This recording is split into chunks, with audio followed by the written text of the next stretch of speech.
Buenas tardes, hermanos. Con gusto de tener el tiempo nuevamente para compartir la palabra.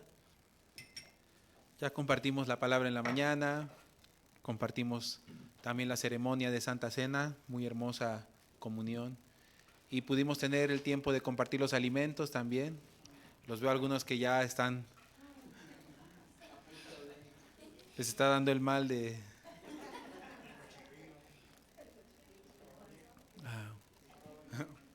Por eso los invito, si ustedes de repente se sienten un poco aturdidos, puedan ponerse un poquito de pie, espabilarse para seguir escuchando bien la palabra, ¿vale? No está prohibido. Con tal de escuchar la palabra, un poco el sueño le pueda ganar. Que se ponga de pie, que no trate de vencer con su propia fuerza de voluntad, porque siempre termina siendo vencido. Y tengamos el tiempo para oír la palabra, ¿vale? También hemos tenido un clima muy agradable estos días, un poquito caluroso, pero a la vez en las tardes refresca. Ahorita yo siento bastante fresco, se siente muy agradable. ¿Va a llover? Ah, va a llover, miren. Parece que va a llover, que el cielo se está nublando. Ay, mamá.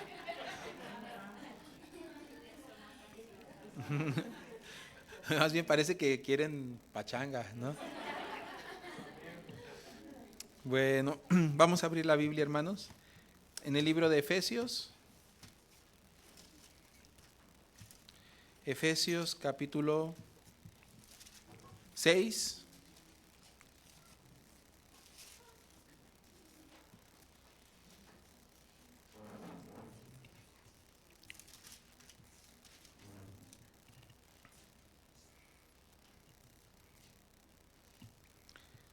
Y vamos a ver el versículo.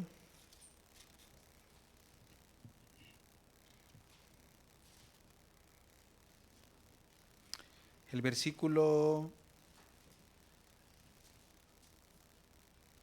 25.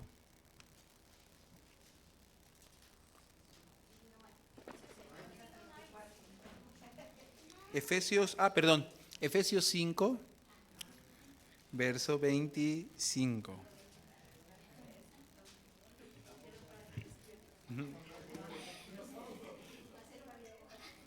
Efesios 5, 25, perdonen.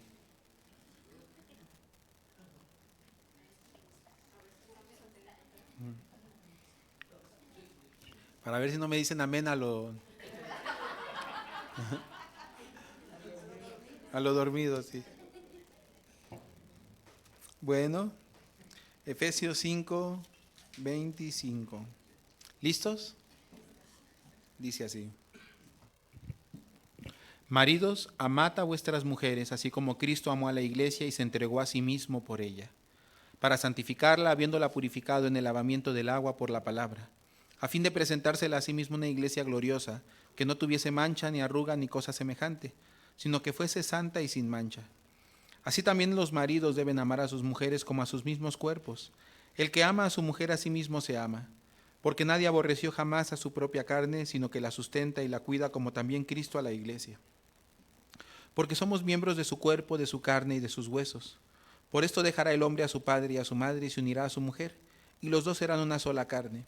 Grande es este misterio, mas yo digo esto respecto de Cristo y de la iglesia.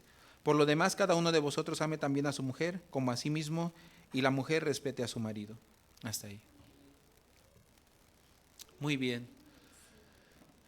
¿Qué pasa cuando nosotros queremos compartir, enseñar a las personas? Lo que nosotros mismos no practicamos, no hacemos, lo que nosotros mismos no vemos, no recibimos la enseñanza, el ejemplo, pues no se puede compartir, no se puede aprender. Como una persona que quisiera aprender,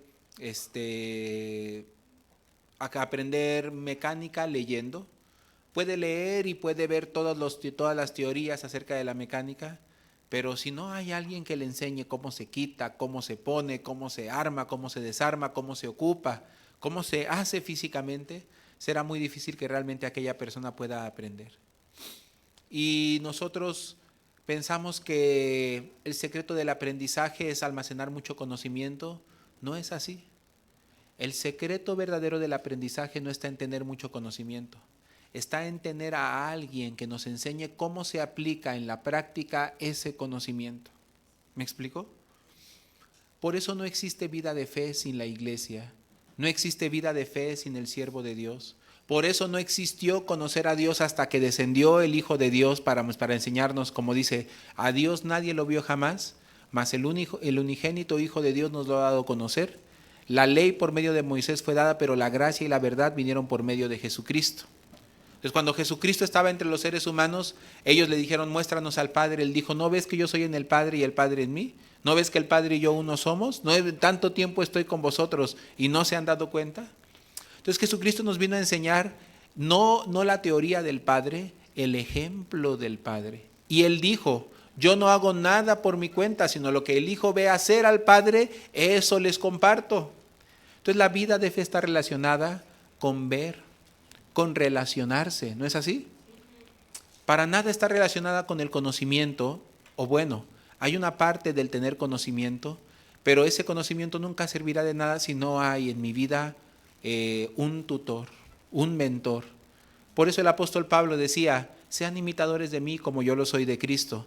Y para esto les enviaré, y mandaba diferentes siervos, ¿no? Para que sepan todo lo que a mí concierne, cómo yo enseño en todas las iglesias. Para eso les mando al hermano Tíquico, al hermano Timoteo, al hermano Tito, ¿me explico? Siempre Jesucristo envió a los que aprendieron de Él y dijo, los que van a creer por medio de los enviados. Entonces todo el tiempo el enviado es un factor muy importante para el aprendizaje de la vida de fe. Si yo me paro aquí a compartirles un montón de conocimientos, pero no les muestro testimonio, no les muestro, no tengo comunión con ustedes y no soy capaz de mostrarles con testimonio y con practicidad aquellos conocimientos bíblicos, ancestrales y teológicos, pues no van a tener mucha oportunidad de realmente aprender. Nos vamos a convertir en gente habladora. Muy bien que vamos a hablar, por decirlo así, muy bocones, ¿no? Para criticar, para decir lo que está bien, lo que está mal, lo que se puede y no, pero nunca realmente llevaremos una vida de fe. Por eso la importancia del aprendizaje guiado, ¿no? ¿Cómo podríamos decir? La tutoría. Por eso desde que yo fui muy pequeño, pues como ustedes saben, mi padre no estuvo con nosotros. Y yo pude darme cuenta pronto la dificultad de no aprender a ser varón. Entonces no había en mi casa una figura que me pudiera enseñar cómo se es, ¿no? Primero, persona, cómo se es, segundo, varón. Mi mamá, por tener que sacarnos adelante, trabajaba mucho, entonces todo el día, ¿quién me formaba? Mi hermana, la mayor. Entonces, mi hermana Marla es la más grande de todos nosotros. Ella tiene esta tendencia de ser siempre como mamá. Y nos cuidó. Y como pudo, pero era una niña también. Entonces, imagínense cómo cuidó a todos una niña. Además que también su padre no estaba, que su mamá no estaba, pues literalmente dicen como a lo nopal, ¿no?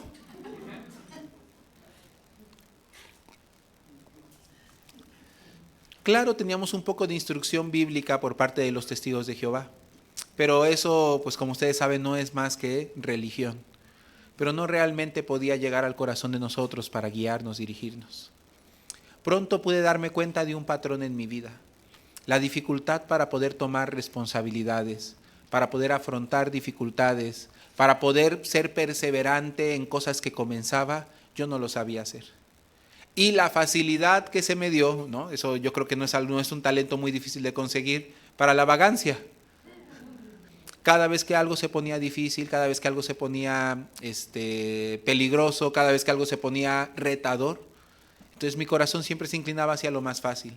La manera de burlar la responsabilidad, la manera de hacer trampa, la manera de salir por la vía fácil, la forma en la que no me tuviera que enfrentar a ninguna situación que me implicara crecer, aprender o que me implicara fracasar, sufrir vergüenza o dificultad. Todo eso para mí era muy común escaparme. Y a mí me gustaba vivir en mi mundo de jugar. Cuando era pequeño, jugar con monitos y juguetes, un poco más grande con los videojuegos. En los videojuegos me hundí mucho tiempo, no saben cuánto tiempo perdí en videojuegos. Casi en ese tiempo era poco común que los videojuegos tuvieran traducciones al español.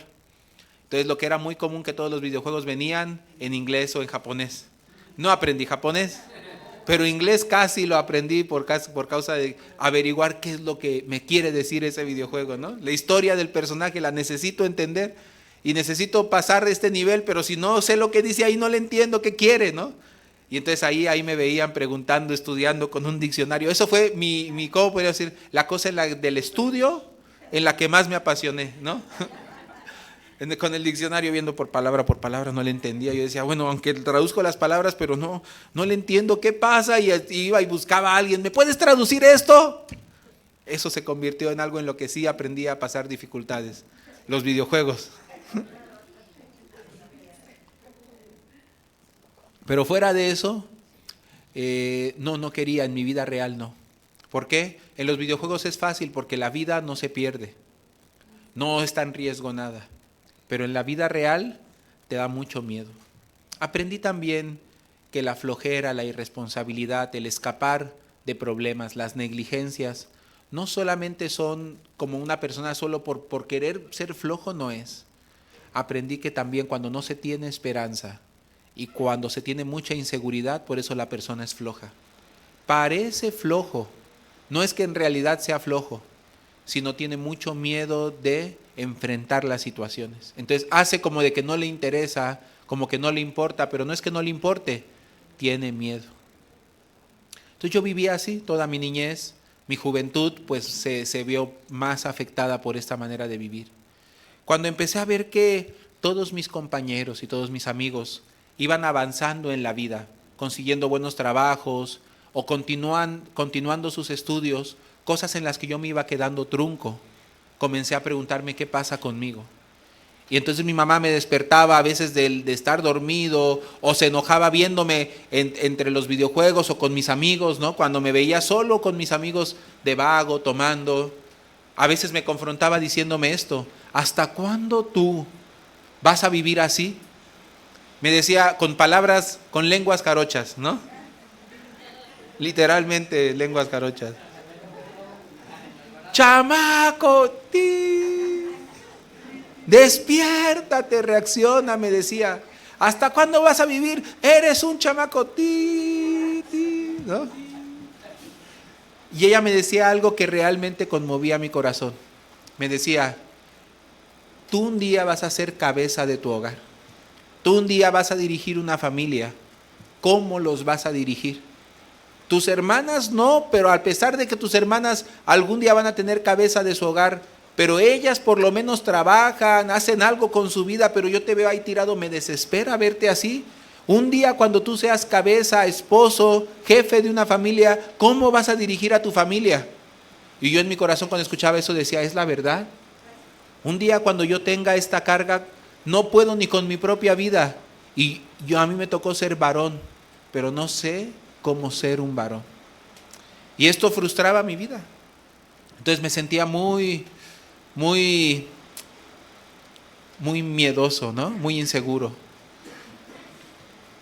Me acuerdo que le contestaba grosero, ¿no? Ay, no importa, ya yo sabré, ay, déjame en paz, ay, ya, ¿no? Pero sí me dejaba pensando, ¿no? Sí me quedaba pensando y me causaba mucho miedo el pensar en esto. Por eso, ¿cuál fue mi conclusión? Bueno, entonces siempre vive como huyendo, ¿no?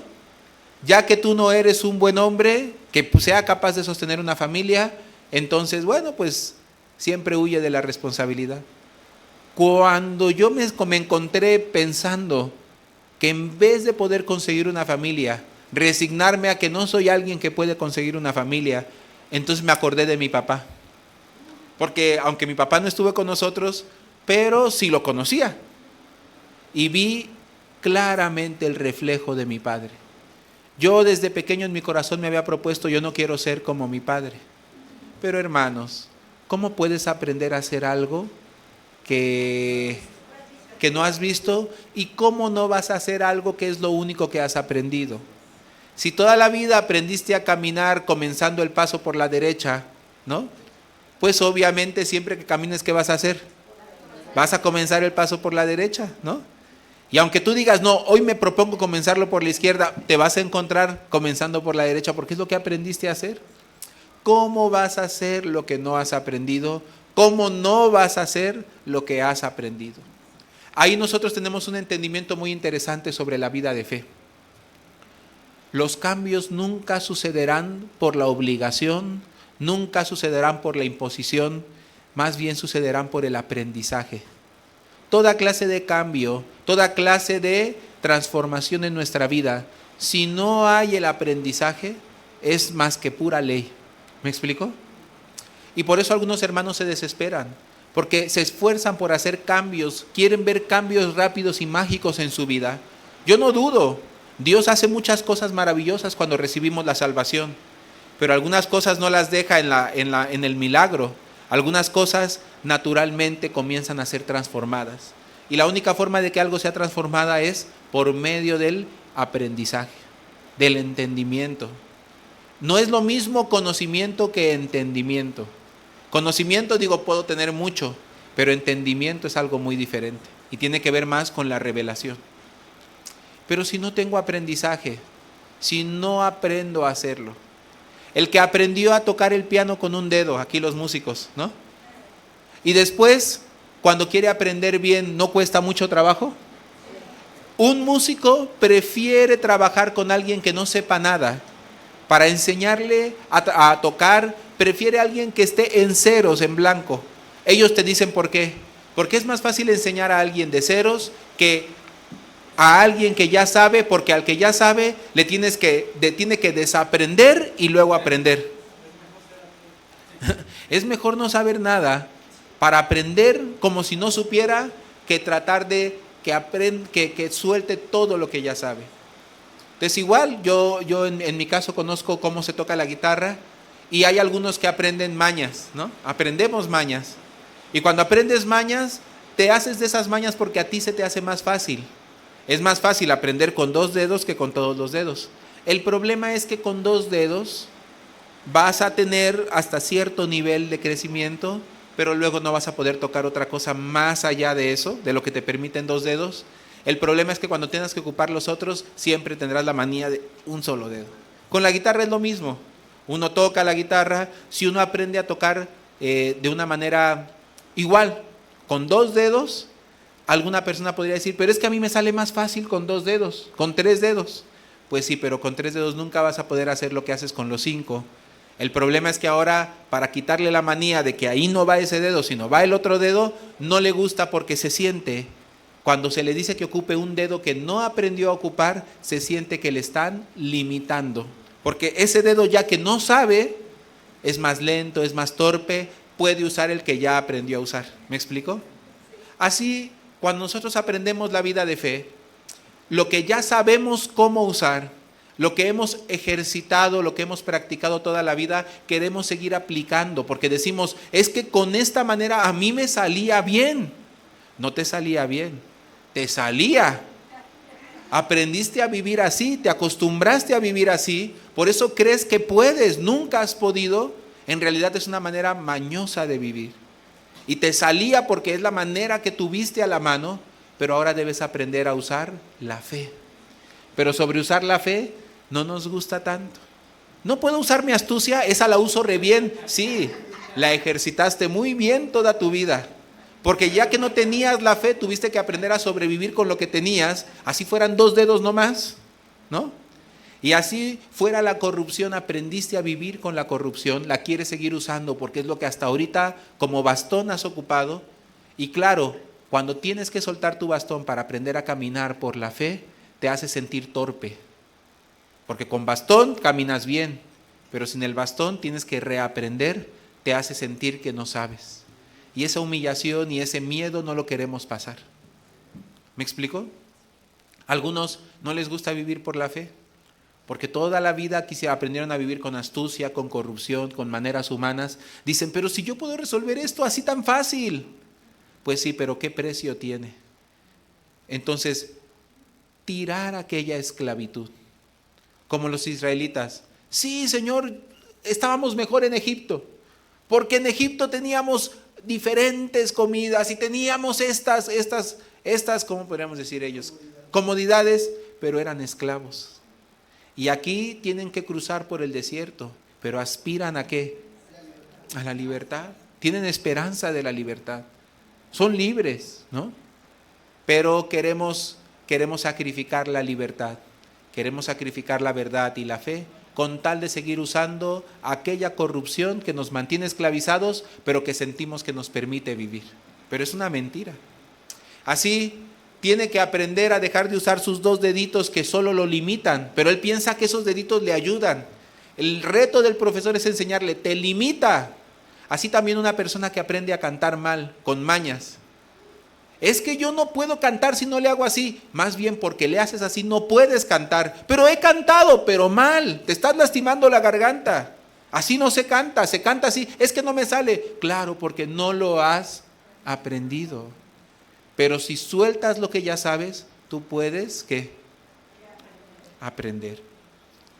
Ahí yo me di cuenta. Ay, Señor, yo estoy aquí todo mal aprendido, ¿no? Me acuerdo que pensaba, claro, yo quería no ser igual a mi papá. Terminé siendo igualito que mi papá. Me veía y decía, ay, soy su mismo reflejo. ¿A qué horas sucedió esto? Bueno, si no estuvo, al menos no me hubieras dejado esto, ¿no? Aprendí idéntico que él, huir, escapar, y comencé a echarle la culpa a él. En mi corazón me propuse entonces, ¿cómo puedo escapar de esto que de por sí yo ya aprendí? Y la única respuesta que venía a mi cabeza es, necesitas un padre. Necesitas haber sido formado por un padre. Y entonces, en un tiempo de mi vida en el que yo ya no creía en Dios, de repente en mi corazón nació el creer en Dios nuevamente. ¿Cuál sería ese padre que me puede enseñar todo lo que mi padre no me enseñó? No existe otra manera, pensé en mi corazón. Yo escuché el vocablo nacer de nuevo. Pero nacer físicamente de nuevo y volver a empezar desde bebé no se puede, no me es posible.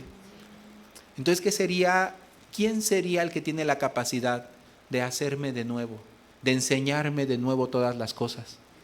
Ese sería Dios. No cabe duda, yo necesito a Dios. Estaba en eso, cuando de repente me pasaron una Biblia como regalo. En un cumpleaños me dieron una Biblia y dentro de la Biblia había un separador. Ese separador tenía unos versículos juntos todos. Y decía, no temas, yo soy tu Dios quien te esfuerza, quien te sostiene de tu mano derecha. Yo nunca te dejaré, nunca te desecharé, siempre te sustentaré con la diestra de mi justicia. Decía una palabra, yo soy tu Dios que te esfuerzo. Entonces esa expresión que te esfuerzo, ¿qué significa? Pensé en mi corazón. Está muy raro, ¿no? Yo soy tu Dios que te esfuerzo, que me esfuerza. Un día a la mañana cuando yo me paraba para ir a trabajar, quería aplicar la misma de siempre. Como me daba miedo ir a trabajar porque no sabía con qué problemas me iba a encontrar, que no supiera resolver y no quería destruir todo, ¿no? Ni quemar todo, yo otra vez, ¿no? Clásico, ay, me siento mal. Me acuerdo que le escribí a mi jefa, no voy a ir a trabajar hoy, estoy muy mal, me siento mal. Pero ella no me aceptó. Dijo, ¿te vienes para acá o paso por ti? O a ver, pero tú no faltas hoy. Yo decía, ay, no, ya le iba a decir, no, pues entonces no. Lo que siempre hacía, cuando las cosas se ponen difíciles, escapar. Pero me acordé una palabra, yo soy tu Dios que te esfuerzo. Yo estoy contigo, nunca te dejaré, nunca te desecharé, siempre te sustentaré con la diestra de mi justicia. Entonces ahí me di cuenta qué importante es tener en la vida a alguien que te haga sentir que cuentas con él, ¿no? Que aunque tú puedas equivocarte, aunque tú puedas ser débil, aunque tú puedas fallar, aunque las circunstancias estén difíciles, pero está contigo. Entonces cuando yo leí yo soy tu Dios que te esfuerza, y me acordé, pensé, sí, claro, yo quiero escapar, pero ahora Dios quiere enseñarme que Él es el que me sostiene, que Él es el que me da las fuerzas. Entonces con esa sola palabra dejé ese pensamiento, cambié, mi pensamiento por una promesa de Dios. Como hay una canción, ¿no?, que dice, cambiaré mi tristeza. ¿Qué más dice? Cambiaré mi dolor y mi enfermedad por el gozo de Dios. Ah, miren. Mire bien que se la sabe, ¿eh? Eso, hermana. Hasta en inglés dice la hermana.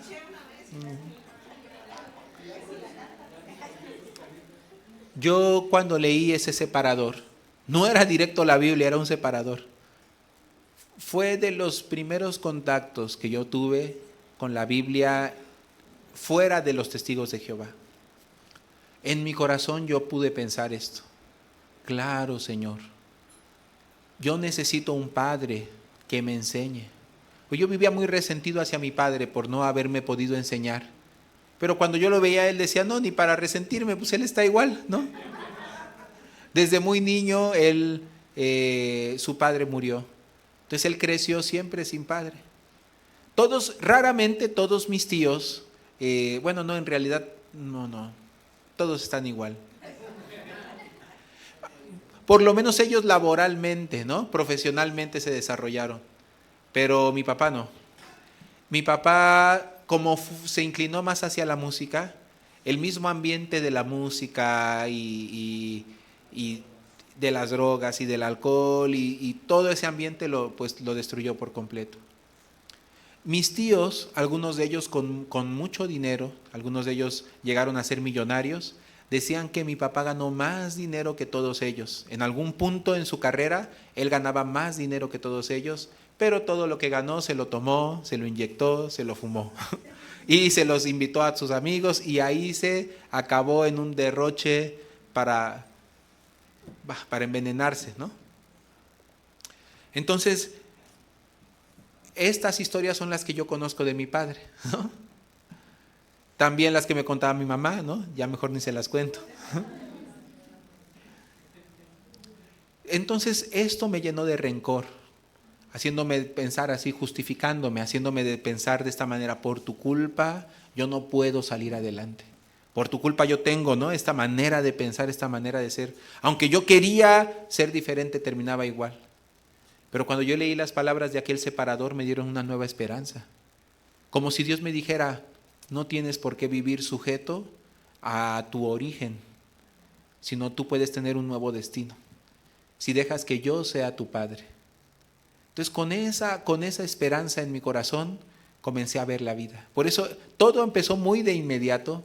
Cuando aquella mañana yo ya no quería hacer lo mismo de siempre, pero las palabras de Dios me sostuvieron. Yo estoy contigo, yo soy tu Dios que te esfuerzo, yo te sustento y yo no te dejaré, yo te ayudo. Esas palabras recuerdo como con énfasis. Yo dije, pues ¿qué necesidad tengo de estar con miedo? Pues voy a avanzar. A ver, no sé, según mi punto de vista, nada se puede hacer en este trabajo, porque ese era mi problema. Empezaba algo y decía, no sirve, y lo dejaba. Empezaba otra cosa, no, ya no me gustó, ya no sirve. Y empezaba otra cosa, ya se puso muy difícil, no lo voy a hacer bien. De todas maneras voy a fracasar, entonces mejor lo dejo. Y así vivía.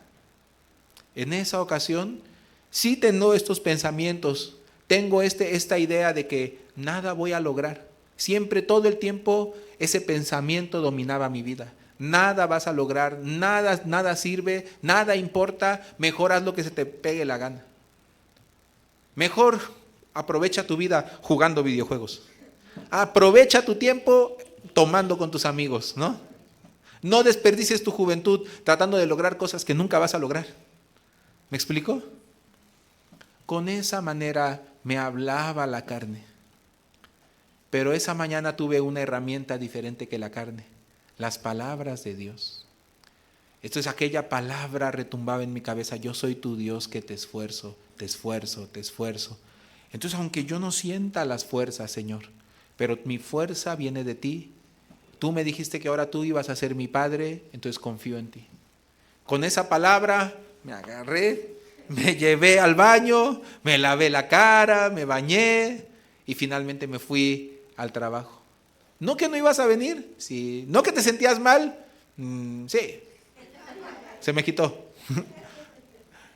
Y comencé, aunque en mi carne no tenía nada de esperanza. Todo el tiempo mi sentimiento que me decía, ¿para qué? ¿Para qué? No sirve para nada. ¿A poco sí te vas a dedicar a esto? ¿A poco sí vas a ser estilista? Ay, ¿tú qué vas a estar haciendo ahí? Te sale mal, mira, todo lo que haces te sale mal, como la canción del Tri, ¿no? Como aquel himno que dice que todo lo que hago, que todo lo que hago, que todo lo que hago está mal, ¿no? Y yo no sé por qué.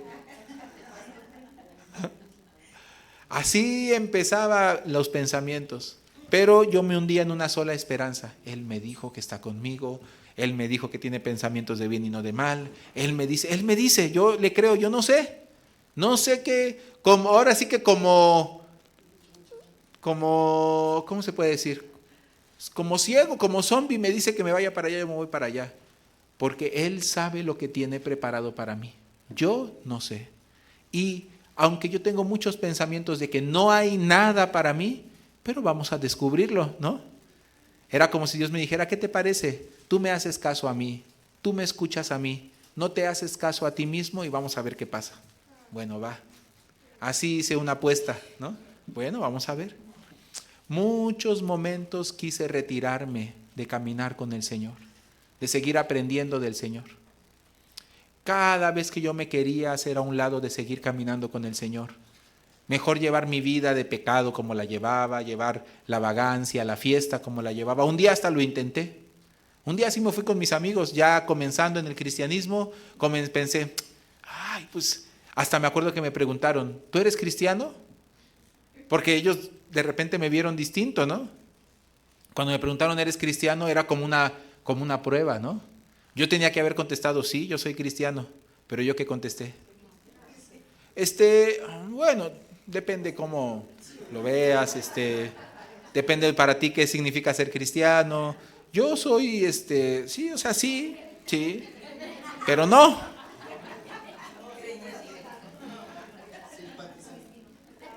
Yo les dije, sí soy, sí soy cristiano, pero no soy, profesante.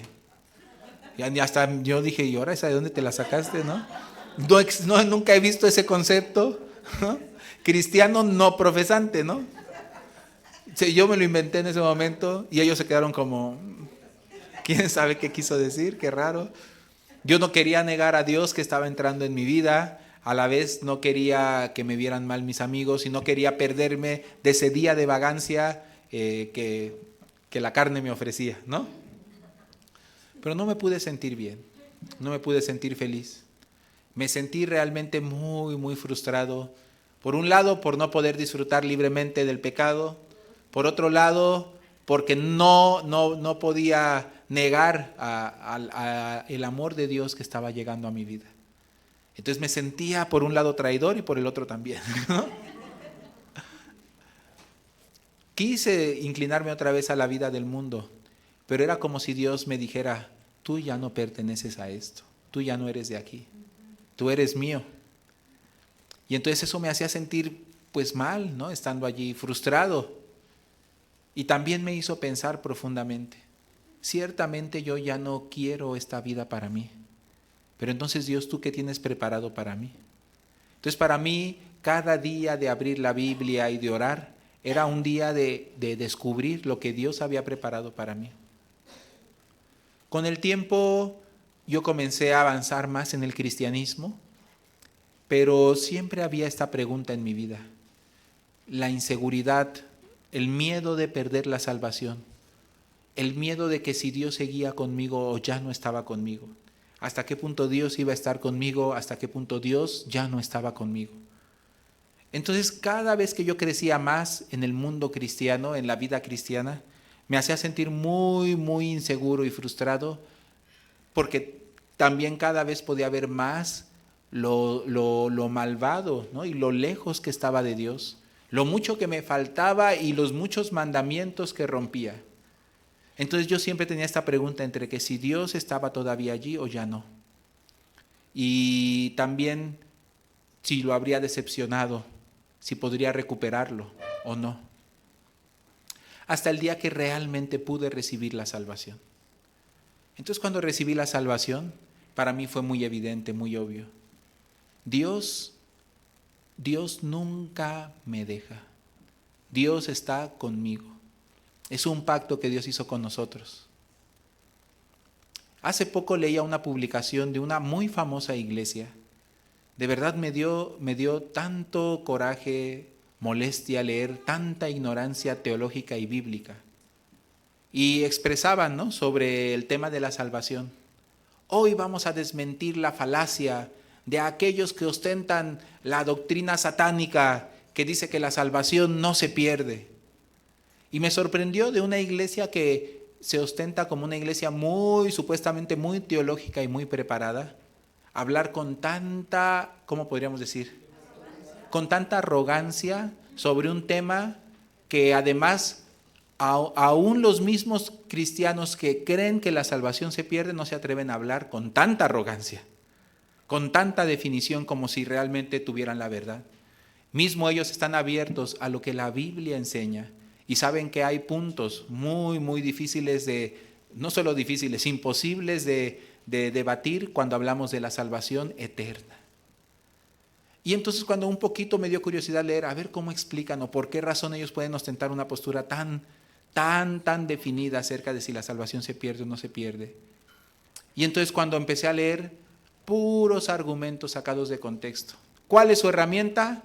En donde la Biblia dice que es por la fe, no por las obras. Dicen, aquí la fe proviene de la palabra tal, que significa no solamente creer, sino que significa tal cosa, porque se refiere a una fe tal en acción. Y yo dije, clásico de los que no quieren creer en la Biblia, agarrar la palabra que totalmente está fuera de contexto y empezar a darle definiciones etimológicas, ¿no?, que se inventan.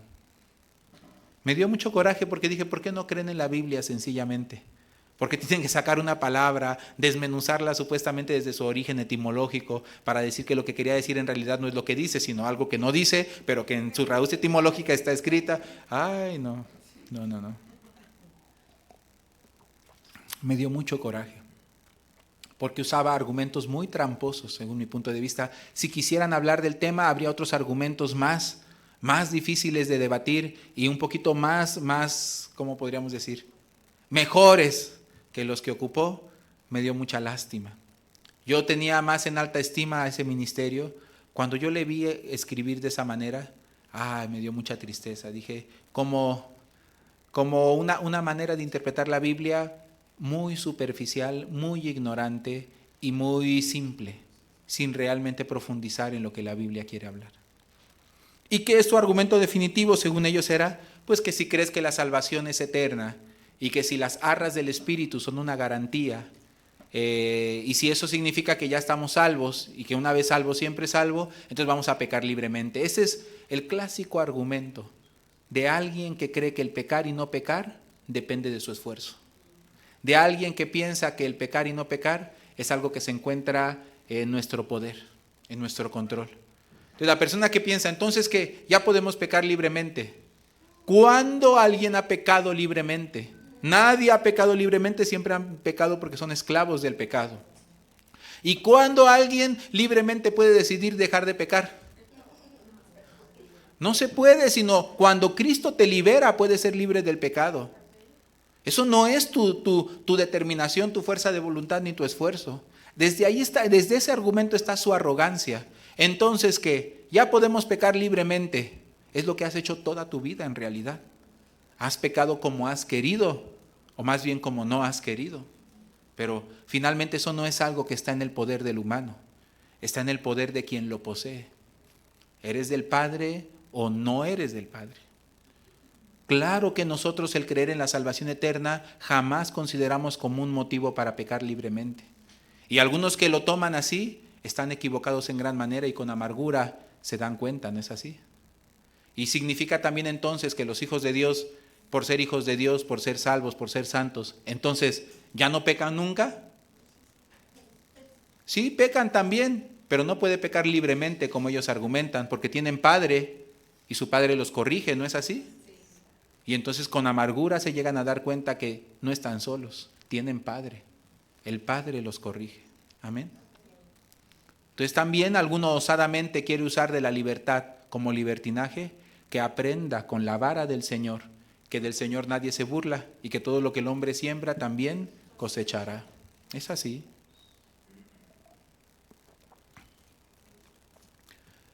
recibí la salvación. Y entonces en la Biblia hay pasajes tan hermosos como el que leímos hoy. Jesucristo, que amó a su iglesia y se entregó por ella, ¿no dice? Para santificarla, para purificarla en el lavamiento del agua por la palabra, para presentársela a sí mismo una iglesia gloriosa que no tuviese mancha, ni arruga, ni cosa semejante, sino que fuese santa y sin mancha delante de él. Yo tenía mucho miedo de este pasaje, porque en este pasaje habla de una iglesia limpia, santa, sin mancha, sin arruga, purificada. Pero mucho tiempo de mi vida, mientras yo trataba de no decepcionar a Dios, de ser un buen hijo de Dios, de ganarme la aprobación de Dios, pues al contrario, yo me sentía manchado, me sentía arrugado, me sentía sucio. Y cuando pensaba en aquella iglesia gloriosa que no tiene mancha, ni arruga, ni cosa semejante, no podía coincidir con eso, porque yo decía, ¿quién entonces? ¿Habrá entonces realmente una iglesia así, sin mancha, sin arruga, sin impurezas, que cuando el Señor venga por ella la encuentre así? Cuando yo me entero de la sangre de Jesús, que nos lavó de todos nuestros pecados para siempre, entonces una de las primeras cosas que cayeron en mi corazón fue esta. Ahora soy limpio, sin arruga, sin mancha, ni nada semejante. Por eso dice que se entregó a sí mismo por ella, para santificarla, para lavarla, ¿sí o no? Dice, como Cristo amó a su iglesia, la cual se purificó a sí misma, se lavó, se limpió, se planchó, así dice, para presentarse ante el Señor como una iglesia gloriosa que no tuviese mancha, ni arruga, ni cosa semejante. ¿Quién, en ese pasaje, quién dice que hizo el trabajo? Fíjense. El versículo 25. Maridos, amad a vuestras mujeres, así como Cristo, ¿qué? Amó a la iglesia, así es. Entonces, ¿Cristo amó a la iglesia o la iglesia lo amó a él? Entonces, la Biblia dice, en esto consiste el amor. No en que nosotros hayamos amado a Dios, sino que Él nos amó a nosotros y envió a su Hijo en propiciación por nuestros pecados, ¿no es así? ¿En qué consiste el amor?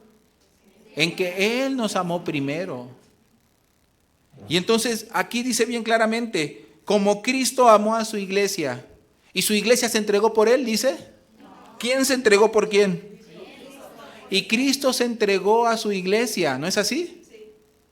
Aquí también nace el varón de quien debe de aprender. No de su cultura, no de su abuelito, no de su papá, no de su pasado. El varón tiene padre, su padre es Dios. Tendría que aprender de Cristo. Algo a mí me molesta, me enfurece mucho, cuando veo a un marido que menosprecia a su esposa, porque diciendo que es salvo, que Cristo no le condena, diciendo que Cristo lo ama, que encontró en Cristo la salvación, que encontró en Cristo la verdad. Pero como hay un dicho que dice, ¿cómo dice? Luz de la calle, candil de la calle, oscuridad de su casa. A todo el mundo quiere enseñar, pero lo que quiere enseñar a todo el mundo de lo que Cristo hizo en su vida no aplica para su propia casa, no aplica para su propia familia. ¿Qué significa? No está aprendiendo, solo está inflando la cabeza, llenándose de conocimiento. Pero cuán importante sería que no solamente llenara de conocimiento la cabeza, sino que el corazón de Cristo, lo que ve en Cristo, lo pusiera en Él. Amén. Porque más poderoso que la ley y las imposiciones para transformar la vida de una persona es el ejemplo. ¿Qué dice el dicho? Se educa con el ejemplo. ¿Y quién nos ha puesto ejemplo? Cristo. Exactamente. Entonces, no se trata de querer cambiar. No se trata de querer ser transformados a través del esfuerzo humano. Se trata de caminar con Cristo, relacionarnos con Cristo. Y lo que vamos descubriendo de Cristo, cómo Él aplica, cómo Él se comporta, cómo Él piensa, cómo Él ama, cómo Él nos trata a nosotros. Entonces comenzamos a aprender, el trato de Dios es así. ¿Y el resultado del trato de Dios cuál es? Pues muchos frutos, ¿no? De justicia, muchos frutos preciosos. Hasta en mi propia vida, cómo Él ha despertado una nueva vida en mí, un nuevo proceder en mí, unos nuevos pensamientos en mí. ¿Por qué entonces lo que aprendemos de Cristo, cómo Él nos trata, cómo Él nos transforma, cómo Él nos enseña, no lo aplicamos a nuestras familias? Porque dice la Biblia que la esposa es figura de la iglesia y el varón es figura del Cristo, ¿no? Y entonces podemos entender que entonces el varón en la familia es la figura como un Cristo y su familia es como la figura de la iglesia. Entonces, tal cual como Cristo forma a su iglesia y ama a su iglesia y guía a su iglesia, el varón aplicándolo de Cristo podría guiar a su familia, ¿no? Pero no sé qué nos agarra, que de repente queremos no usar lo de Cristo, sino lo del abuelito Pancho, lo de la abuelita Josefinita, lo de mi mamá cuando no sé qué, ¿no? Y empezamos a querer usar técnicas aprendidas o del famoso psicólogo que escribió 3, 4 libros, ¿no? Que dice que al niño hay que darle a libre demanda, ¿no? Si ustedes se dan cuenta, cantidad de faltas que cometemos al educar, al amar, al formar a nuestros hijos, al amar a nuestras esposas, tienen que ver mucho con que ignoramos por completo la forma en la que Dios forma, educa y nos ama. Aunque está evidente, pero ya que no tenemos interés de relacionarnos con Dios, ya que no tenemos ningún interés de aprender de Dios, porque somos muy creídos de que ya todo lo sabemos, de que ya nosotros, mi mamá me enseñó muy bien, mi papá me enseñó muy bien, yo aprendí del libro de fulano, yo aprendí del podcast de YouTube de donde aparece fulano y mengano. Y ahí dice que esto y que el niño se trauma y que las personas no pueden escuchar más de 15 minutos con atención porque ya se distraen. Y un montón de ideas que empezamos a querer colar dentro de la iglesia. Pero de Dios no necesitamos aprender. Pero si ponen atención, esos que dicen que nadie nos enseña a ser padres, esos que dicen que nadie nos enseña cómo se hace la vida, en realidad lo dicen porque no tienen ninguna comunión con el Señor. Aparte de la comunión con el Señor, con su palabra, con sus ejemplos, porque como dice, ¿no? Se educa con el ejemplo. Aparte del ejemplo del Señor, tenemos el ejemplo de muchos siervos preciosos de Dios, ¿no es así? Un día el pastor Pablo Shin, viéndome, me dijo, ¿sabes? Yo que quiero ver en ti aquella garra varonil, me dijo. Porque te veo que cualquier cosita tú te acomodas, cualquier cosita te lleva, cualquier corriente, cualquier dificultad, ahí te escondes. Dice, no, yo me esperaba una respuesta diferente de ti. Yo esperaba ver que tú lucharas, pelearas por esto que yo te dije. Pero yo veo, te hizo falta en gran manera la figura masculina, me dijo, un padre. Y por otro lado, tuviste demasiada figura femenina, así me dijo. Es bueno para las mujeres, ¿no? Pero para el hombre no. Y entonces yo dije, pues sí, exactamente así fue mi vida. La que me cuidó, la que me enseñó, la que me guió, mi mamá y mi hermana. Pero el varón que tuve como ejemplo, mi papá. Y yo, igualito. Y me dijo, pero me tienes a mí. Pero tienes a Cristo, me dijo, y me tienes a mí. Entonces yo totalmente me puse de acuerdo con él. Es la verdad. Yo tengo a Dios, también tengo siervos que me guían. De ninguna manera tengo por qué seguir lo viejo. Tengo lo nuevo que puedo ocupar. Entonces Dios me fue enseñando varias cosas interesantes. Como digo, aquí no dice que nosotros nos entregamos para Cristo y nos presentamos nosotros mismos a Cristo. Aquí dice que Cristo se entregó por su iglesia y se la presentó una iglesia gloriosa. Entonces, ¿quién se encargó de esta obra, de este trabajo? No la iglesia, Cristo. Muchas veces el varón tiene esta costumbre. Pero Señor, la mujer que tú me diste. Primero él nos podría contestar, yo no te la di, tú la agarraste. Y ahora me quieres echar la culpa a mí. Y luego de que tú la agarraste, ahora te quieres rajar. Yo no te la di, tú la agarraste. Pero bueno, ya hiciste un pacto delante de mí, ya te casaste, ahora te quieres echar para atrás. Perdóname, pero eso no es de hombres, ¿no? Eso es de cobardes. Y digo, ¿quién no es cobarde si al final aprendimos del mundo? Pero ahora tenemos de quién aprender. Está bien, hermanos, varones, ¿no? Ustedes del mundo recibieron una enseñanza, un aprendizaje, o machista, o matriarcal, o cobarde, o irresponsable, o arrogante, o lo que haya sido. Que podamos tirar todo eso a la basura, desaprenderlo. Cuán importante. Luego aprender de nuestro Señor Jesucristo. Ahí en la Biblia está el carácter de Cristo. Por ejemplo, una historia que me ayudó a mí muchísimo, la historia que les he platicado muchas veces, cuando me explicaron sobre David y Mical. La forma en la que David peleó por Mical, la forma en la que Cristo peleó por nosotros. La forma en la que David volvió con el pago por Mical. La forma en la que David garantizó que Mical fuera suya, efectuando el pago correspondiente, con el precio de la muerte, con el precio de prepucios de los filisteos, me hizo entender, ese es el precio que Cristo pagó por mí, soy de Él. Y la forma en la que David, cuando tuvo la oportunidad de desechar a Mical, porque Mical estaba casada con otro hombre, la forma en la que David no se rajó.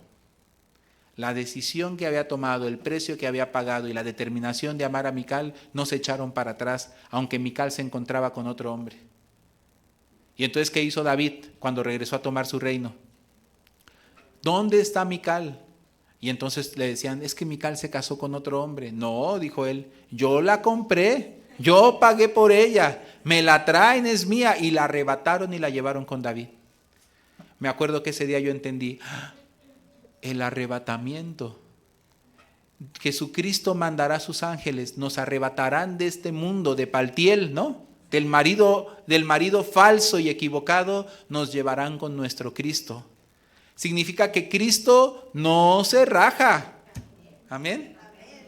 Una vez prometió y cumplirá. Una vez se comprometió y cumplirá. Una vez Él pagó y pagó por siempre para toda la eternidad. Una vez Él tomó una decisión, nunca la cambió. Amén. Una vez nos amó, nos amará eternamente. Dice la Biblia, con amor eterno te he amado, por tanto te prolongué mi misericordia. Ese es el ejemplo que mi Padre me dio. No solamente me habló teorías, me mostró el ejemplo de su amor. ¿Cómo me compró? ¿Cómo? En la Biblia está lleno de estos ejemplos, ¿no? Cuando yo leo, aquí está Jesucristo, el amor de Cristo, como el amor de David, ¿no es así? Aquí está Jesucristo, como el amor de fulano, como el amor de vos por Ruth, ¿no? ¿Sí o no? Aquí está otra vez Jesucristo, como el amor. Ahí aparece muchas veces en la Biblia. ¿Lo han leído, hermanos? Esos eruditos, esos hermanos teólogos de la Biblia que se la saben de memoria, de pies a cabeza, que conocen las raíces etimológicas en griego, hebreo, arameo, ¿no? Qué bueno que conozcan así la Biblia. Entonces seguramente habrán visto en la Biblia muchos ejemplos, no teorías, ejemplo del amor, ejemplo de la determinación, de la decisión, ejemplo varonil de padre. No diga que nadie nos enseñó. ¿De qué está hablando? Es muy fácil hablar, yo sé, yo conozco, aquí la Biblia se refiere a esto y aquello, aquí está la sombra de Cristo y aquí también. Bueno, entonces no solamente para saber, sino es el ejemplo de nuestro Padre Dios. Amén. Así yo aprendí. Aquí está Dios cómo me amó. Aquí está Dios también cómo me corrige. Por eso cuando a mí me llegó la corrección de mi manera de pensar, de mi manera de vivir. Por un lado en el seminario, por otro lado fuera del seminario, ¿no? Ya como ministro. Por otro lado cuando reingresé al seminario en el tiempo que estuve en la Ciudad de México. Para mí la corrección, aunque muchas veces me tambaleó, nunca me sorprendió. ¿Por qué no me sorprendía? Porque está en la Biblia. No estoy viviendo nada que Dios no me haya enseñado de antemano. ¿No es así? Algunos de ustedes, ¿cómo toman las fuerzas para perdonar? ¿De dónde salen las fuerzas para perdonar? De Dios, pero ¿de qué manera? Todo se aprende con el ejemplo.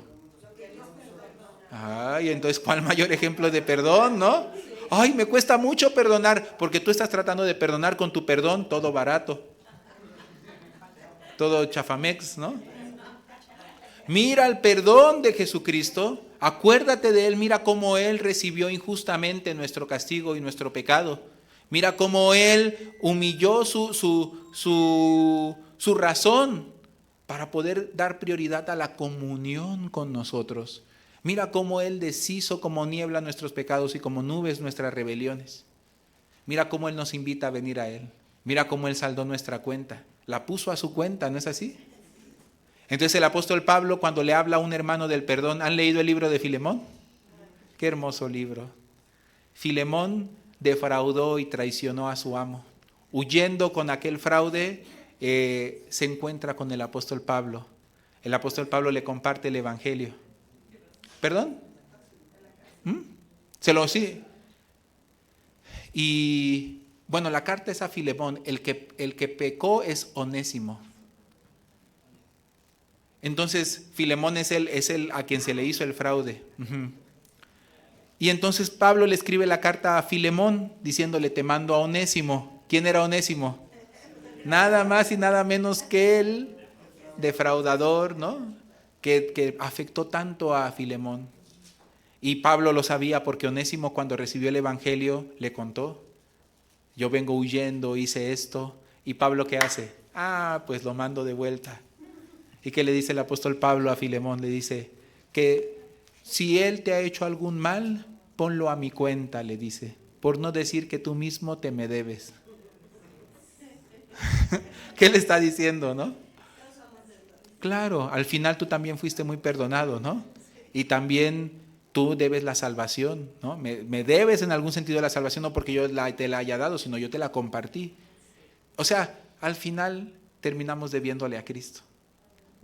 Y lo que Pablo le dice es muy interesante. Ponlo a mi cuenta, le dice, por no decir que tú mismo te me debes. En otras palabras, me sales debiendo, ¿no? Sales debiendo, aún perdonando a Filemón, aún con todo lo que a Onésimo, con todo lo que te robó, con todo lo que te hizo, aún tú quedas debiendo. ¿Hay algo que a ustedes les cuesta mucho trabajo perdonar? ¿Algún hermano les hizo daño, hermanos? ¿Los defraudó? Dicen que no, pero luego a mí me dicen que sí. ¿Algún hermano les debe? ¿Su esposa les debe? ¿Su esposo les debe? ¿Sí?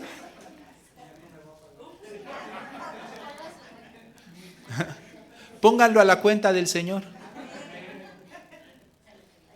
Por no decir que qué.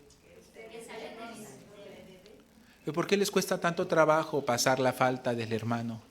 Pasar el error de otro. ¿Por qué cuesta tanto trabajo? Porque no están aprendiendo del ejemplo. Están llenando su cabeza de teoría, pero no están caminando con el Señor. El que camina con el Señor no solamente ve teorías, ve el ejemplo del Padre. Amén. Ahí está en la Biblia el amor de Cristo. Con ese amor comenzamos a aprender a amar. Yo he visto a los hermanos, ay pastor, me dio mucho coraje. Yo quería pegarle, pero me acordé. ¿Yo qué le hice al Cristo? Cristo lo que aguantó. Y pensé, verdaderamente esto no es nada. Y con el amor de Cristo pudieron perdonar a otros, ¿no es así? Eso es muy hermoso. En la Biblia está las dos mujeres que peleaban por el bebé. Y una de ellas que mató a su bebé, le puso el bebé muerto a otra, y ella se agarró al bebé de la otra y dijo que ese era suyo. Y en ese pleito, en esa pelea, no se ponían de acuerdo. ¿Es mi bebé? No, es mío, es mío. Nadie puede saber la verdad porque las dos peleaban con su razón. Y imagínense, una mujer le quiere ganar a otra mujer. No, hombre, eso se convirtió. Imagínense hasta dónde llegó el pleito. Hasta el rey. Porque no hay manera, no hay manera.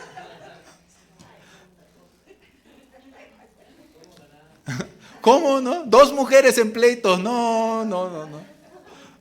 Imposible. Y entonces, no, pues yo no lo digo, lo dice ahí la Biblia. Ninguna iba a dar su brazo a torcer jamás. Salomón tuvo una sabiduría. Entonces partan al hijo en dos y denle la mitad a cada una. ¿Por qué? Ninguna va a ceder. Pero una mujer y una mamá son muy diferentes, porque es el amor del Señor. Aquí aparece. Entonces dejó de ser mujer y le salió lo mamá. Se dio cuenta, si yo conservo mi razón, van a matar al bebé. Entonces la verdadera mamá no va a permitir que maten a su hijo, aunque sea renunciar a su razón, ¿no? ¿Sí? Y entonces ella, ¿qué piensa? Pero si yo confieso que yo soy la culpable, tendré que confesar que yo mentí, ¿no? Ante el juicio, que le mentí al rey, que engañé a todos. El juicio caerá sobre mí. Además, aquí hay una acusación de una que mató a su hijo y que robó al hijo de otra. Yo voy a quedar como la culpable. Pero si no quedo como culpable, mi hijo se va a perder. Lo van a matar. Aquí está el amor de Jesucristo. Si Cristo no quedaba como culpable, nosotros íbamos a perecer. ¿No es así? Y por eso el Señor Jesucristo dio su vida por nosotros, no por lo que es razonable, sino por el amor de Padre. Aquí en esa historia yo veo a esa mujer que dijo, no, está bien, no lo maten, no lo partan. Yo soy la mentirosa, yo soy la ladrona, yo soy la mentirosa, yo soy la culpable, yo maté a mi bebé, el bebé es de ella. Tener que hablar estas cosas, haciéndose culpable, para ella no fue difícil por el amor de su hijo. Y cuando yo veo esa historia digo, ay Señor, ¿qué me estás diciendo? Como el amor tuyo que para ti el cargar mis pecados, aunque era cosa muy difícil, pero que dice, por el gozo puesto delante de él, menospreció la cruz y sufrió el oprobio. Ese es tu amor. Por conservar la vida y la comunión, preferiste hacerte culpable que dejarnos morir. Esas cosas a mí me fueron enseñando como hombre. ¿De qué manera tenía yo que comportarme ante la vida? ¿De qué manera tenía que enfrentar las dificultades y las adversidades? No porque yo me sintiera capaz de hacer lo mismo que Cristo, sino porque tenía la seguridad y la certeza de que Cristo estaba conmigo para hacer las cosas de las que yo no soy capaz. ¿Me explico? Yo sé muy bien, yo no tengo este amor en mí, yo no tengo esta capacidad en mí, pero yo no tengo por qué vivir usando lo que hay en mí, siendo que Él me está prometiendo, yo estoy contigo. Yo nunca te dejaré, nunca te desecharé, siempre te sustentaré con la diestra de mi justicia. Entonces para mí el ejemplo de Él fue muy importante para aprender a vivir con lo de Él y no con lo mío. Cuando yo me casé con mi esposa no me daban mucho tiempo. Ay, Benjamín, otra de sus locuras, pero no contaban con algo. Estas locuras ya no eran mías. Otra vez, ya está que ahora que se enamoró de Abigail. ¿No? ¿Que quiere ser estilista? ¡Ja! A ver cuánto le dura el chistecito. Pero en mi corazón sí me daba miedo. A la vez yo entendía algo, esto no lo hago por mí. Esto lo hago en realidad porque Dios que me promete estar conmigo, Él es el que me guía a hacerlo. Entonces con esa esperanza yo me aventuré. Me acuerdo que mi mamá me contestó un día, hijo, ¿estás seguro? Porque como ustedes saben, mi hijo Gabriel no es mi hijo biológico. Mi esposa lo tuvo antes de mí. Entonces ella me decía, hijo, porque cuando tú tengas a tus hijos y de repente veas a Gabriel y pueda suceder que a él lo hagas de menos, además, hijo, ya sabes, pues lo normal, una mamá quiere que su hijo no se meta en problemas.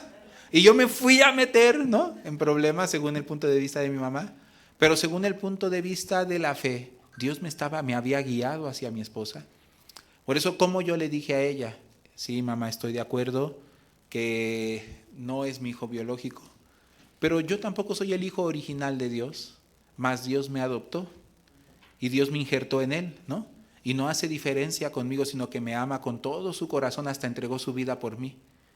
Entonces, ¿por qué yo no voy a amar a mi hijo?, le dije. ¿Por qué tú crees que yo voy a hacer diferencia si Cristo no hace diferencia conmigo? ¿De quién crees tú que nosotros aprendemos? ¿O quién crees que es nuestro Padre? Y me dijo, hijo, eso suena muy bonito, pero a la hora de la hora le dije, no te permito más tocar este tema. Gracias por tu consejo, pero esta es una decisión que yo tomo delante de Dios. Me acuerdo cuando yo le hablé así, le dije, y por favor no te vuelvas a referir al tema ya, hasta aquí, ¿no? Es mi matrimonio, es mi vida, es mi hijo, gracias, pero no te metas.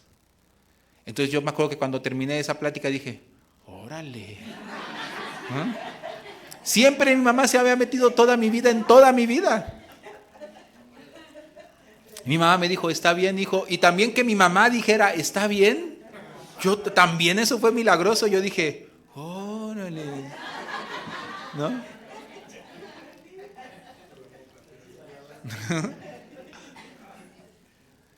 Y empecé a aprender, es que no ocupo lo mío, sino lo de Cristo. Un día peleaba con mi esposa, porque peleábamos mucho. Y mi hijo lloraba, ¿no? Lloraba porque todavía no nos habíamos casado y estábamos peleando por temas doctrinales. Mi esposa y yo peleábamos mucho más cuando éramos novios que cuando nos casamos. Y estábamos a punto de casarnos, estábamos discute y discute, mi hijo Gabriel llorando porque le daba miedo. Porque él también en su corazón había decidido, estaba feliz porque iba a tener padre. Él también creció sin su padre. Y una de las cosas que a él le dolían en su corazón era pues, que quería un papá. Cuando él se enteró que su mamá y yo estábamos comprometidos, él se puso muy contento. ¡Ay, entonces Benjamín va a ser mi papá! Me acuerdo que una vez hasta me llamó por teléfono él, estando bebé. Y yo dije, ¿y ahora por qué me habla Gabriel? Luego dije, creo que no me habló Gabriel. Pero lo raro es que mi esposa, bueno, en ese tiempo no mi esposa, sino Abigail, dijo, no sé por qué te quiso llamar. Ay, sí, cómo no. Lo mismo yo dije, ay, sí, quién sabe, ¿no? Ese Gabriel, que tanto le interesa llamarme, ¿no? Pero ella me insistió, me dijo, no, de verdad, yo no tenía ese plan, sino él te llamó, él tiene interés en hablar contigo. Eso me sorprendió también, porque lo normal es que un hijo desecha al que no es su papá. Pero Gabriel tenía anhelo de que yo fuera su papá. Él me lo dijo también. Por eso cuando yo lo vi llorar así, yo le entendí muy bien qué le pasa. Él tiene miedo como el mismo miedo que yo tuve toda mi vida. Entonces pude hablar con él. Y yo dije, ¿qué le digo? Habla con tu hijo. ¿Qué le digo? Es bien difícil, ¿no? Bueno, hijo. Le dije, tú tienes miedo de que porque nos peleemos tu mamá y yo me vaya, ¿no? Sí, papá, me dijo. Le dije, yo como humano puedo fallar. Yo como hombre sí tengo la capacidad de abandonar, de dejar. Porque los humanos somos malos, hijo. Pero el amor que nos unió, el amor con el que yo amo a tu mamá y te amo a ti, no es mi amor, es el amor de Dios. El amor de Dios nunca cambia. Y el amor de Dios, ya que nosotros no somos los que lo sostenemos, sino Él nos sostiene a nosotros, con ese amor, si yo te amo, te puedo garantizar que nunca te voy a dejar, pero no es porque yo te lo prometa, sino Dios lo promete. Dios que nunca nos deja, es con ese amor que yo les amo a ustedes. No como una pretensión creyendo en mí. De hecho, yo cuando lo dije tenía mucho miedo, porque por conocerme que soy irresponsable, abandonador, negligente y flojo y miedoso, yo sé muy bien que en cualquier momento yo quiero salir corriendo. Pero esta vez decidí no apoyarme sobre lo que yo soy, sino sobre lo que Cristo es en mí. Por eso con aquella promesa yo pude prometerle a mi hijo, no te dejaré. Yo dije, si él me prometió a mí, ¿yo por qué no le voy a prometer a él? ¿No? Y entonces Gabriel, me acuerdo que cómo hizo su cara, contento, y empezó a reírse. Decía. Ya entendí que esa risita es de cuando algo le llega a su corazón. Entonces, desde entonces mi esposa y yo peleamos tranquilos. Ya, aunque nos ve pelear y discutir, él, no le pasa nada, ve su reloj, ve su celular, luego ya se cansa y dice, ya papá, tú esto y esto y esto y esto, y mamá, tú también esto y esto y esto y esto, ya cálmense los dos. Y ya. Y luego nosotros, tú cállate, ¿no? Así.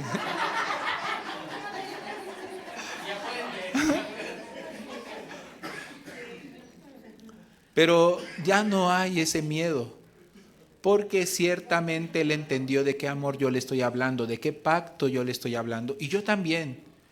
Mi esposa una vez con miedo me dijo, ¿sabes? Es que mis papás me dicen que en realidad tú no me quieres, que tú no me amas, porque ellos ven cómo es o sea, en esos tiempos también estaban ahí el pastor Abraham y la pastora Almendra.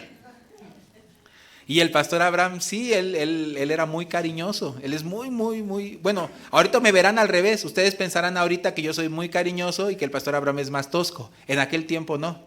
En aquel tiempo yo era el que mantenía una línea con mi esposa. ¿Por qué? Pues yo como aprendí en la iglesia, pues a mantener un respeto hasta que nos casemos. y que todavía pues no, ¿no? Pero mi decisión estaba tomada, solamente que le tenía respeto. Pero el pastor Abraham, él se andaba con todo, con Almendra, ¿no? Con la pastora Almendra. Entonces ellos los veían juntos de la mano, que salían, que regalos, que romanticismo, cosas que yo evitaba por guardar el corazón de todos, ¿no? Hasta como testimonio. Entonces, ¿qué le decían sus papás a mi esposa? Mi suegro le decían, yo veo que Benjamín, no, como que, ¿por qué no es como el pastor Abraham? ¿Por qué no que te agarre la mano, que te conquiste? Y fíjense en qué cosas nos fijamos nosotros, que no son realmente tan fundamentales. Y entonces ella vino y me dijo, es que dice mi papá que ella estaba, yo la vi rara, ¿no? Y le dije, ¿qué tiene? No, nada, ya saben que la mujer no tiene nada. Nada. Oh. Pero de repente se abrió su corazón y me dijo, es que me mencionaron estos puntos en los que tú no eres, como que no tuvieras interés en mí. Pero Abraham sí tiene interés en Almendra y se le ve. Y entonces me dice que su papá le dijo algo así, ¿tú crees que realmente Benjamín se va a casar contigo? Míralo cómo es, mira lo que frío, mira lo que tosco es contigo. ¿Tú crees que realmente él te ama? Él no te ama, le dijo. No sé por qué cosa se le metió a mis suegros de hablarle así a mi esposa. No sé si era como poner a prueba un poco, ¿no? No, mi suegro, luego les platico. Cuando fui a pedir su mano y le dije, suegro, me permite ya después del discurso y todo, entonces quería pedirle si usted me concede el honor de la mano de su hija. Y me acuerdo que volteó y me dijo, Benjamín, solo te voy a advertir una cosa. Yo pensé que qué me iba a decir. Cuando un padre te dice, solo te voy a advertir una cosa antes de darte la mano de mi hija, que si le haces algo, así yo pensé que me iba a decir, y me dice, te voy a advertir que mi hija es bien distraída, bien olvidadiza, y empezó a enumerarme todos los defectos de mi esposa. Y que ya no hay devoluciones, me dijo, que si te la llevas, y sobre advertencia no hay engaño. Entonces yo dije, bueno, más bien él me estaba cuidando a mí. Bueno, ellos le dijeron así. Nosotros nos preocupa ver que creo que Benjamín realmente no les ama. ¿Cómo arreglé el asunto? Le dije algo muy sencillo. Si yo te dijera que yo te amo, sería una gran mentira, porque perverso y engañoso es el corazón más que todas las cosas. Pero yo no te estoy hablando de mi amor, sino el amor que Dios puso en nosotros. Entonces tú de quien desconfías no es del amor de Benjamín, sino del amor que Dios puso en nuestro corazón. Dios me hizo tomar una decisión de fe, de amor por ti. Con ese amor yo les amo. Entonces ¿tú qué piensas? ¿Te amo o no te amo? ¿Me voy a echar para atrás? ¿Me voy a rajar o cómo ves? Entonces ya mi esposa dijo, ¿es verdad? Nunca, no, ella no sonrió así. Nunca en su corazón, creo, ¿no? Ha habido esa duda. La firmeza en las decisiones, la firmeza en lo que uno emprende. Y el valor que Dios te permite cuando estás seguro de que Él te acompaña, de que Él está contigo. En muchas cosas, cuando yo volteo para atrás, yo digo, órale, ¿a qué horas me metí en esto? ¿Y yo qué hago aquí? ¿Qué hago compartiendo? ¿Qué hago predicando? ¿Qué hago metiéndome en peligros, en problemas por el Evangelio? ¿Qué hago viviendo de esta manera? Yo no soy así originalmente, pero ese es el amor que Cristo nos va enseñando, la forma en la que Cristo nos va transformando. Otro día también mi hijo lloraba. Estábamos en Puebla ya y él se le metió un pensamiento. Tenía la idea de que por qué yo no podía ser su papá. ¿Cómo dijo él? Carnario. Quería que fuera su padre biológico. ¿Y por qué él quería llevar mi sangre? ¿Por qué yo no puedo llevar tu sangre, papá? Y le dije, hijo, nosotros somos hijos de Dios, también adoptados. Nosotros también, aunque no somos la simiente original, pero por la sangre de Cristo fuimos adoptados, Él nos amó. Le dije, hijo, ¿tú estás diciendo que entonces que el amor de Dios, o nosotros somos hijos de Dios ilegítimos? ¿O hijos de Dios chafas? Le dije, hijo, y me dijo él, no, nosotros somos hijos de Dios. Le dije, pues entonces tú también fuiste hijo elegido. Yo te elegí, Dios nos eligió, Dios nos puso juntos. Por eso, hace tiempo mi hijo Gabriel hizo una publicación en Facebook, en el Día del Padre o mi cumpleaños, no recuerdo. ¿Qué ponía? Dentro de su publicación decía que Dios nos unió, ¿no? Y que el amor de Dios era lo que nos dirigía toda la vida. Y que iba a estar junto conmigo siempre por el amor de Dios y para para servir al Evangelio. Entonces, cuando yo vi esa publicación, a mí me sorprendió, eso se le quedó grabado en su corazón. La sangre que nos une es más grande que la sangre terrenal, la sangre biológica, carnal. La sangre de Cristo, la sangre espiritual. ¿Y qué les quiero compartir? Nosotros tenemos el ejemplo. No solamente tenemos las palabras, no solamente tenemos la teoría. Cualquier cosa que nosotros queremos aprender en la vida, tenemos de quién podemos aprender. En la iglesia, el ejemplo vivido y vívido, ¿no? Y también en la Biblia, la historia, el ejemplo de Cristo contada de muchas maneras, que nos enseña cómo amar, cómo corregir, cómo disciplinar, cómo actuar en diferentes circunstancias, qué es lo que importa, qué es lo que no importa. El ejemplo de Cristo está claro en nuestras vidas. ¿Por qué seguimos usando entonces las basuras de este mundo? Veo muchos hermanos varones, aman a sus esposas a cuentagotas, todo el tiempo menospreciándoles, todavía criticando, juzgando cosas del pasado.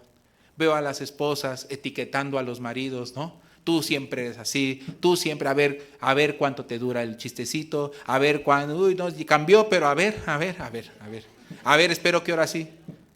Algunas veces cuando tiene ilusión de empezar a hacer las cosas diferentes, esto yo lo veo mucho en los matrimonios. Y de repente el esposo le dice, ya gorda, ya miren, vamos a hacer como nos dijo el pastor, ya está bien, me voy a doblar un poco, aunque me cuesta mucho trabajo, pero te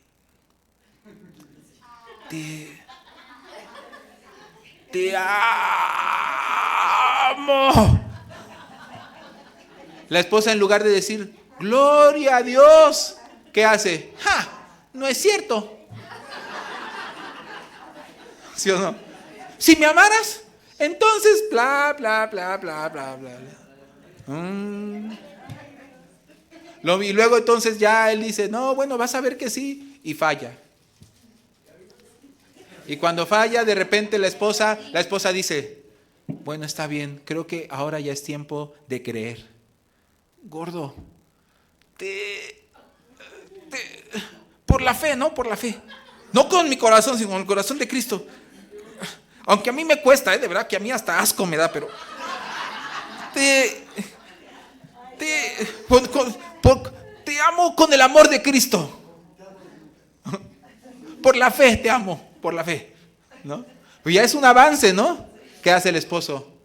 Ni me digas nada, no es cierto. No, lárgate con tus te amo por allá. Oh, okay. Dios le está dando, pero en vez de aceptar lo que Dios está haciendo, otra vez se vuelven al pasado. Se vuelven a lo que es mentira. Levantan y exaltan la mentira y la verdad la toman por mentira. Cuando inician con esperanza a caminar con el Señor, en el nombre del Señor ustedes pueden prometer, en el nombre del Señor ustedes pueden tener esperanza y pueden aprender y transformar todas las cosas de la vida por el Señor, y no hay nada que se los pueda impedir. No existe ninguna debilidad, ninguna circunstancia, ninguna dificultad, ninguna adversidad que pueda romper lo prometido por Dios. Pero todo depende a qué decidimos mirar. Un día yo decidí mirar que mi vida no era para la basura, que no era para la vagancia, que no era para los videojuegos, que era para el Evangelio y también para mi familia y también para cuanta familia Dios me diera. Inicié en un camino del que tenía muchas dudas cuando quise irme al seminario. Me iré al seminario, pero ¿podré? Me habló el pastor. ¿Entonces sí vas a entrar al seminario? Sí, le dije. ¿Estás seguro?, me preguntó. Y yo, sí. Pero yo te conozco, me dijo él. Yo te conozco que tú eres flojo, que tú eres irresponsable, que tú eres cobarde. Yo te conozco que no te gusta comer lo que no te gusta, que eres melindroso, que eres débil, que te gusta abandonar. Yo te conozco, ¿estás seguro?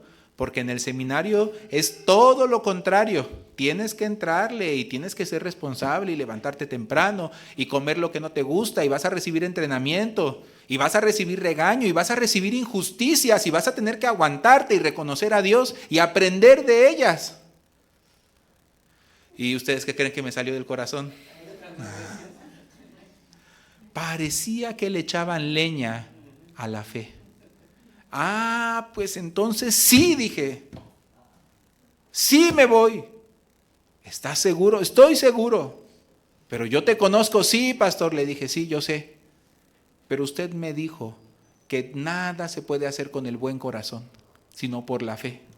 Hasta donde yo sé, no soy yo el que va a aguantar el agua fría o el que va a aguantar las injusticias o las exhortaciones o los regaños. No soy yo el que va a aguantar levantarse temprano, el comer lo que sea, ser entrenado. No soy yo. ¿No se supone que es Cristo? Yo no puedo, pastor, pero ya no vivo yo, vive Cristo en mí. Cristo me va a ayudar, ¿o no es así? Cristo me va a enseñar, ¿o no es así? Cristo me va a sostener, ¿o no es así? Cristo me va a proveer, también me dijo eso. No hay las comodidades a las que tú estás acostumbrado, trabajando, teniendo tu dinero y usándolo como tú quieres. En ese tiempo me iba muy bien. Y sí lo pensé, dije, ay caray, ¿no? Aquí de repente yo quiero algo, voy y lo hago, ¿no? Se me antoja algo, voy y me lo compro, me falta algo, voy y lo consigo. Pero allá, tener que orar. Pero luego pensé, yo no tengo lo que tengo porque yo haya sido un hombre responsable, diligente o bueno. Yo tengo lo que tengo porque Dios me rescató. Y el mismo Dios que me dio salvación, me dio un negocio, me dio una familia, me hizo trabajar, me proveyó de todas las cosas. Le dije, pastor, ¿acaso el mismo Dios que me dio todas las cosas que tengo ahora no es poderoso para dármelas aquí y allá también? Y me dijo, eso hermano, eso es lo que quería escuchar. Entonces tal día paso por ustedes, ¿no? Y él fue el que nos llevó en el vehículo al seminario. Yo iba muy expectante, muy feliz, pensando, sí, seguramente enfrentaré mucha adversidad, pero en todo eso Dios está conmigo. Cuando yo leo aquí, maridos, amad a vuestras mujeres, así como Cristo amó a la iglesia y se entregó a sí mismo por ella, para santificarla, habiéndola purificado en el lavamiento del agua por la palabra, a fin de presentársela a sí mismo una iglesia gloriosa, que no tuviese mancha, ni arruga, ni cosa semejante, sino que fuese santa y sin mancha.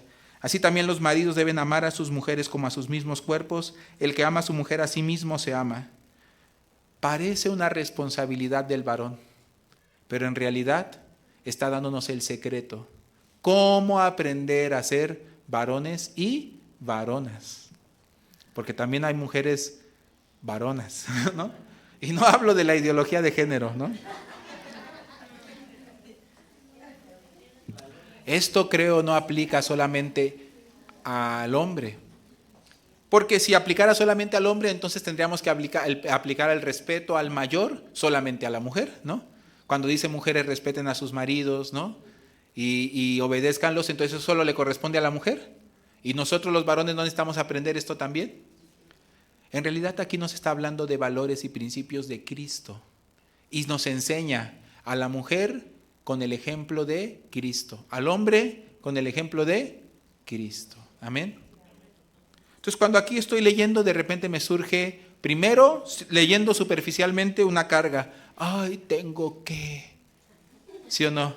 Tengo que soportar, aguantar, ser paciente, cariñoso, amoroso, presentármela a mí mismo como si no tuviese mancha, ni arruga, ni cosa semejante, ¿no? Se vuelve un poco cargado. Pero la Biblia no me da solamente lo que yo tengo que hacer. Me da al Señor Jesucristo. Él es el ejemplo nuestro. Él es de quien aprendemos. Como toda cosa buena, todo buen fruto en nuestra vida, no existe por tratar de hacerlo, sino existe cuando con el que es experto nosotros nos relacionamos, sin darnos cuenta nosotros también comenzamos a aprender de él. ¿No es así? Y entonces si alguien no sabe de mecánica, pero si se junta mucho con el hermano Mario y lo ayuda en el taller y está con él, ¿no va a terminar aprendiendo? Si alguien no sabe de estética automotriz, pero si se junta mucho con Brandon, ¿no va a terminar aprendiendo? Alguien no sabe de sistemas computacionales, pero dicen no, dicen los que están cerca de Brandon. Bueno, porque Brandon no sabe enseñar. Pero si se juntara con el Señor Jesucristo y abriera su corazón para aprender de Él, para recibir de Él, ¿no aprenderá lo del Señor Jesucristo? Entonces, ¿qué es importante aquí? ¿Tratar de amar a nuestras esposas como Cristo amó a la iglesia? ¿O aprender y recibir del amor con el que Cristo nos ha amado? ¿Tratar de perdonar como con todo mi perdón del que soy capaz de echar mano? ¿O aprender como Cristo nos ha perdonado? ¿Tratar de ser fieles como nosotros podemos ser fieles? ¿O aprender de la fidelidad con que Cristo nos ha sido fiel? ¿No? ¿Ser firmes y valientes como nosotros somos firmes y valientes? No, ya los vi el domingo, los firmes y valientes, ¡pum!, desaparecieron, ¿no? Nosotros no tenemos ni firmeza, ni valentía, ni fidelidad, ni amor, ni constancia, ni perseverancia, ni fuerza, ni nada. Pero tenemos a Cristo. Y Cristo tiene todo eso. Y nos lo da abundantemente. En vez de tratar de sacarlo de nosotros, aprender de nuestro Cristo, enfocar en nuestro Cristo, recibir de nuestro Cristo, sin darnos cuenta comenzaremos también con la fidelidad de Cristo, con el amor de Cristo, con la firmeza de Cristo, con la fe de Cristo, comenzaremos a avanzar porque tenemos confianza, porque tenemos seguridad, porque tenemos esperanza por Él. Amén. En mi vida se acabó la desesperanza, se acabó la desesperación. Me siento tan agradecido, porque en medio de cualquier falta y dificultad, cuando lo miro a Él, nace esperanza. Ahora te puedes encontrar en un momento difícil. Les conté en la mañana que el pastor Isaac me lo pusieron como ejemplo de fracaso. No era fracaso, era un momento, ¿no?, de su formación como hijo de Dios, que también tenía tiempo de caducidad. Y ahora él sirve precisamente el evangelio en Álamo, ¿no es así? ¿Fracasó o no fracasó? ¿Dios lo cumplió? ¿Dios fue fiel? Entonces era un mal ejemplo que me habían dado. Por ver solo el momento yo hubiera podido desanimarme, pero no había terminado su proceso, su camino. Dios tenía preparado para él. Tampoco Dios ha terminado con nosotros. Está trabajando. Y aunque parece que hoy todo está caído o fracasado, no es así. En su momento Dios, conforme a lo que nos ha prometido, levantará nuestras vidas y nos sorprenderá con lo que ha preparado para nosotros. Amén. Entonces dejemos de andar de vagos, enfoquemos en el Señor y recibamos lo que Él tiene para nosotros. Vamos a cantar un himno.